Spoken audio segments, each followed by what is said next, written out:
que voy a contarles esta noche sacude los cimientos de todo lo que el chavismo construyó durante 27 años. No es rumor, no es especulación. Es una confirmación que viene del propio círculo íntimo del dictador. Nicolás Maduro está irreconocible en prisión. Su propio hijo lo confirmó públicamente.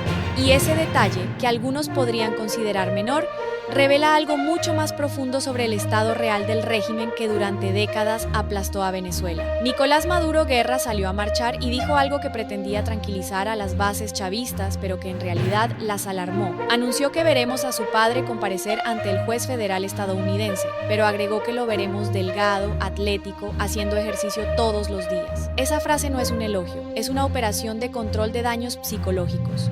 El hijo del dictador sabe que cuando las bases vean a ese hombre demacrado, ojeroso, consumido por el encierro, muchos entrarán en crisis. Por eso intenta adelantarse, preparar el terreno, convencer a sus seguidores de que la transformación física es producto del ejercicio y no del deterioro. Pero todos sabemos la verdad. Maduro la está pasando muy mal en prisión. Las condiciones de su encierro lo están destruyendo físicamente.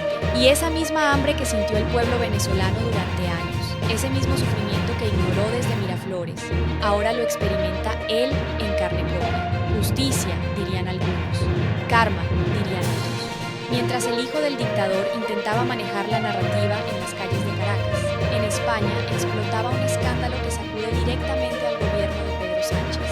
Víctor de Aldama, empresario acusado de gravísimos delitos de corrupción, entró a los tribunales españoles con documentos de contenido demoledor. Lo que esos papeles contienen expone la dinámica interna del gobierno socialista español de una manera que ningún periodista hubiera imaginado publicar hace apenas unos años. El escándalo gira en torno a algo muy concreto: 6 millones de barriles de petróleo crudo venezolano, petróleo pesado de PDVSA, puestos a disposición del Partido Socialista Obrero Español, con un plazo de 45 días para comercializarlo. El mecanismo era tan sencillo como perverso. PDVSA entregaba los barriles. El partido los vendía en mercados internacionales con descuentos brutales, aproximadamente a mitad de precio debido a las sanciones. Y todo lo recaudado quedaba como ganancia limpia, financiación irregular disfrazada de operación petrolera. Eso es exactamente lo que ese documento representa. Y ahora el juez tiene entre sus manos no solo papeles, sino también las declaraciones de Aldama, confirmando que Delcy Rodríguez le entregó personalmente ese sobre durante una visita clandestina a Madrid. Una visita que ocurrió cuando Delcy tenía prohibición expresa de entrar a territorio europeo por las sanciones vigentes. Hay además constancia de un pago inicial de $5 millones direccionado hacia Rusia como parte de la operación. Lo fascinante del asunto es que todo esto ocurrió semanas antes de que la pandemia mundial tapara cualquier escándalo político. Qué conveniente, ¿verdad? La llegada ilegal de Delcy quedó envuelta en el ruido sanitario global y el caso se enfrió durante años, hasta ahora. Porque si estos documentos son auténticos, y todo apunta a que lo son, Pedro Sánchez enfrenta una investigación por financiación irregular de su partido. No estamos hablando de un tropiezo administrativo menor. Estamos ante un delito grave que podría tumbar su gobierno. El chavismo extendió sus tentáculos de corrupción hasta el corazón de Europa. Y Delcy Rodríguez fue la mensajera perfecta para entregar el veneno. Ahora, imaginen la ironía histórica. Mientras Delcy compraba gobiernos extranjeros con petróleo venezolano robado, los venezolanos no teníamos gasolina para mover nuestros carros. Esa es la clase de cinismo que define al chavismo. Pero ese cinismo está llegando a su fin. El plan de Trump avanza en 3 fases y sin frenos. La primera ya culminó con un golpe devastador: la destitución completa del alto mando militar venezolano. No fue un cambio cosmético, fue el descabezamiento total de la estructura que sostenía al régimen. Vladimir Padrino López quedó fuera. Con él, todos los generales, almirantes y comandantes que juraron lealtad a Maduro. Todos. En su lugar, Washington colocó oficiales selectos que hoy responden directamente a la CIA, al Pentágono y al Departamento de Estado. Agentes encubiertos de la CIA y el FBI caminan por las calles venezolanas coordinando con estas nuevas estructuras. Esto no es una película de espionaje, es la realidad venezolana de marzo de 2026. Y aquí surge el personaje más interesante de esta telenovela política. Diosdado Cabello, el hombre fuerte del chavismo, el cerebro del SEBIN, el controlador de milicias y colectivos.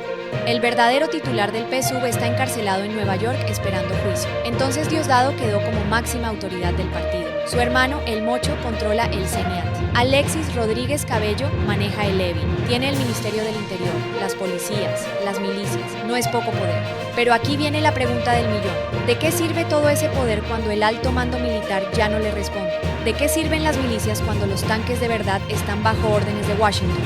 La respuesta es simple, de nada, y él lo sabe. Por eso fuentes confiables confirman que Diosdado mantiene contacto directo con Estados Unidos. Ese contacto se estrechó dramáticamente después del descabezamiento militar. Diosdado entiende que la lealtad al chavismo histórico ya no le garantiza supervivencia. Ahora tiene que bailar al son que le toquen desde el norte. El SEBIN es el elefante en la habitación. Esa institución paralela que Diosdado construyó como fortaleza personal todavía no ha sido tocada formalmente. Han intervenido la Dirección de Inteligencia Militar, removido la Guardia de Honor Presidencial, pero el SEBIN sigue operativo. Y dentro hay sectores denunciando algo que debería alarmar a cualquier observador serio: la existencia y operación continua de casas clandestinas de tortura. El equipo de Armando Info destapó hace días un caso emblemático, la Quinta La Arenosa, ubicada en las colinas de Santa Mónica, una propiedad que perteneció a un antiguo guardaespaldas de Hugo Chávez, convertida en centro de torturas. Allí llevaban a opositores, a personas que participaron en la campaña de Edmundo González Urrutia, a gente que simplemente ejerció su derecho democrático al voto y que por eso terminó secuestrada, golpeada y torturada. Han pasado más de 2 meses desde que Trump inició su plan. Él mismo anunció que cerraría el Helicoide, ese edificio de la vergüenza conocido como el mayor centro de tortura de Latinoamérica. Pero ¿qué pasa con estas casas clandestinas? ¿Cuántas más existen escondidas detrás de fachadas elegantes en urbanizaciones caraqueñas? Laura Dogu, la enviada especial del Departamento de Estado que supervisa el plan estadounidense sobre el terreno, tiene al SEBIN en su lista de prioridades. La pregunta no es si estas estructuras van a caer, sino cuándo y cómo. Pasemos a otro personaje que ejemplifica perfectamente la descomposición del régimen. El Potro Álvarez controlaba la industria del azar en Venezuela. Hipódromos, poliedros, apuestas, rifas, una industria perfecta para lavar dinero procedente del narcotráfico y la corrupción. Maduro se la entregó como premio por su lealtad. El medio digital. El Pitazo publicó un reportaje explosivo donde empresarios denunciaban extorsiones millonarias de su parte. Él respondió con indignación en redes sociales, prometiendo llevar a los difamadores ante la justicia. Luego vinieron las amenazas directas. Escribió frases como que buscaría a sus acusadores más allá de esta vida. Después vino el arrepentimiento público.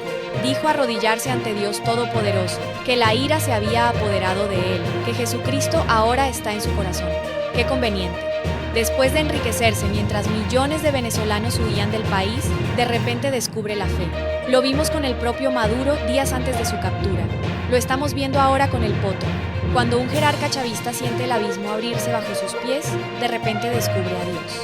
Mientras tanto, en Houston, el secretario del Interior estadounidense Burgum participó en el mayor congreso energético internacional para vender el modelo Venezuela ante ejecutivos de multinacionales.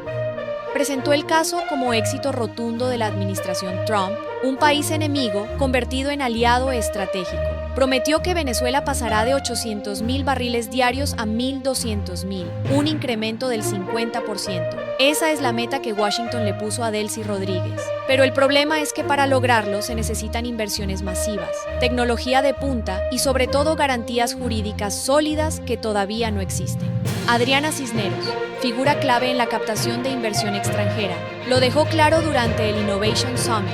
Señaló que si no se aclaran las garantías jurídicas, será muy difícil avanzar a la velocidad deseada, que para levantar capital internacional las reglas del juego tienen que quedar cristalinas, que van en camino pero falta.